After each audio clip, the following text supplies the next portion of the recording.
Hi guys, as promised, man, here's another video. I gotta stop slacking. Can't be a YouTube slacker, man. We're not gonna get famous doing that. So here's a little before, man. Got my pressure washer pulled out, and man, I kind of dig this camo here. We're gonna see what it looks like.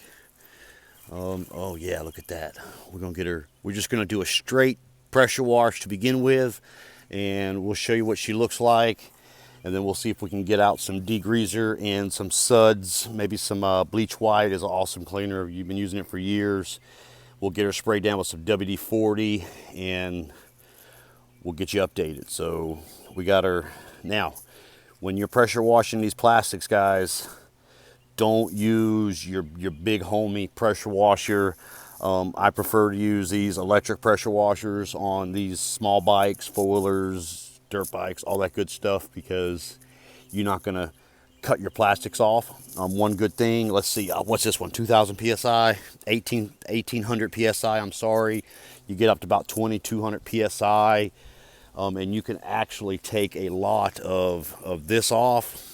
What you call it, the oxidized plastic. Let's see, like right here, we'll take this one for example. I might cut this one up to work on there, but that will take a lot of this off. It'll just trim off that old oxidized plastic. So we're gonna give her a whirl and show you what she looks like, guys. Stay tuned. Okay, guys, just as promised, man, she's had her first wet bath. Oh, we got most of the mold and mildew, crud and grime off, so I don't really see the need here for soaps and suds. But anyways, here we're talking about taking this paint off. I'm actually probably gonna have to makeshift some rear fenders, so we might just paint these back up and match whatever we do in the back. But this is what I was talking about, getting this paint off. I need a few more psi to really knock this old paint off. But one good thing about folks painting fenders 20 years ago, it really keeps a nice color of the plastic, so it keeps them from getting sun faded and oxidized. So we got her first bath through. Let's see here, we got the carburetor off. We also fixed this while we were here. Boom, she is working like she should. And this turned out not to be a carburetor or a cable issue. And actually, you can see right here, actually we had a rust buildup right here. So all I needed to do was, take this off, take this apart. Had to work this out, man. It took me about 10 minutes or so just to get this flipping thing out. It was pretty seized up. Got her pulled down, got her smoothed out with some Scotch-Brite, some sandpaper, WD-40'd her up, and she is moving like a champ. Now let's get here. I'm sorry, before I do that, we got the car pulled off. Let's see what it looks like. We'll take a walk into the shop. You guys will love this. So this bike, the guy I got it from said it's been sitting at his place for about 3 years. He said he had it running for a little bit and then was, I don't know, he didn't want his kids riding it. And then he said the guy he got it from had it sitting for 10 years. So we got a carburetor pulled apart here. Pretty cut and dry, made in Japan, Mikuni. So this is good. This is the OEM carburetor. It's got the little metal float. I guess the only thing that I'll have to cross my fingers for is that there's not any pinholes. A lot of times these old metal floats, you could see there was the gas level that was in it and it just evaporated. A lot of times these old metal floats will develop a little, corrosion pinhole. They'll fill up with gas and then they won't work to cut off the flow coming in. So that's our carburetor here. Check out our bowl. Oh man, it was nasty. Oh, look at that. I gotta get this cleaned up. This here is the bulk of what I got scraped out of the bowl there, guys. And that just looks like, oh, that's just a bunch of crud. Oh, it's nasty. Nasty. All right, there's our splash there. All right, there's our main jet. Actually, main jet was actually not clogged up here. Looks pretty good, guys. You just set that up on the light. You can see through. See the holes? Boom, boom, boom. Very nice, very nice, very nice. Now, what is completely stopped up is this idle jet. This is your idle jet, guys. So as you can see there, no light. So that thing right there is stop slam up. So these old school bikes, guys, you've got two jets. You've got your main jet here. So this activates when you pull your throttle and your needle pulls out of it. And this other little jet that goes in here, that is your idle jet. So if your bike won't idle, but it'll run when you push the gas, this jet's bad or clogged up. If your bike idles all day long and it dies and shuts down when you give it gas, then your main jet is clogged up and you need to pull it out and clean it. So that's how you could diagnose some simple carburetor issues. Now, as far as cleaning this up, let's see, I've got some carburetor cleaner. You know, I could toss in a bucket, but that stuff nowadays is like $30 a can, guys. It has gotten ridiculous, and man, that was probably like a year ago price, and it's probably like $40 now. I haven't priced it.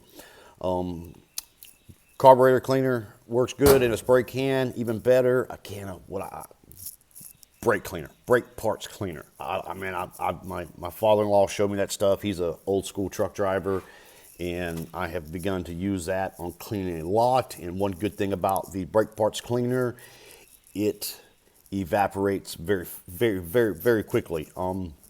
Another good thing to clean up these old carburetors, especially if it had ethanol gas in it, which it looks like this one has had.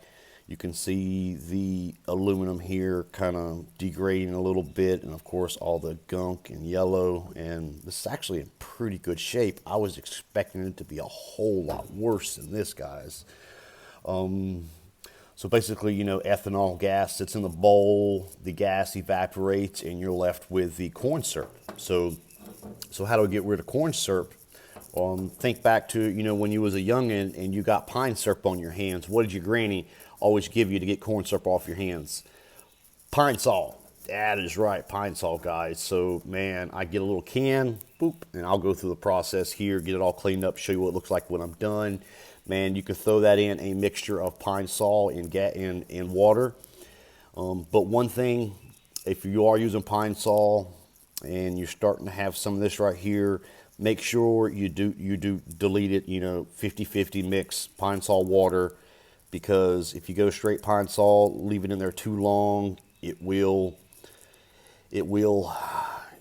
eat off a lot of that low grade aluminum here that's on the inside of this, and we don't want that.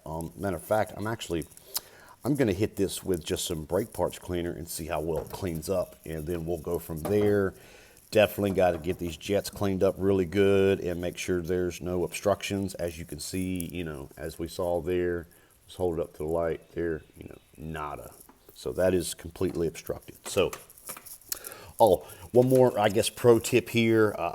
This one actually had a gasket, didn't have an O-ring, and I wanted to pull it off because when you don't want, let's see, if you've got gasket, O-rings, and you're using solvents to clean parts, most of the times the solvents will kind of mess up your gaskets, and your O-rings will expand. So, you know, we don't want that. So I went ahead and pulled this guy off, and unfortunately it broke just a little bit right there. Boop. You guys can see it right there, which is fine. So we're going to reuse this.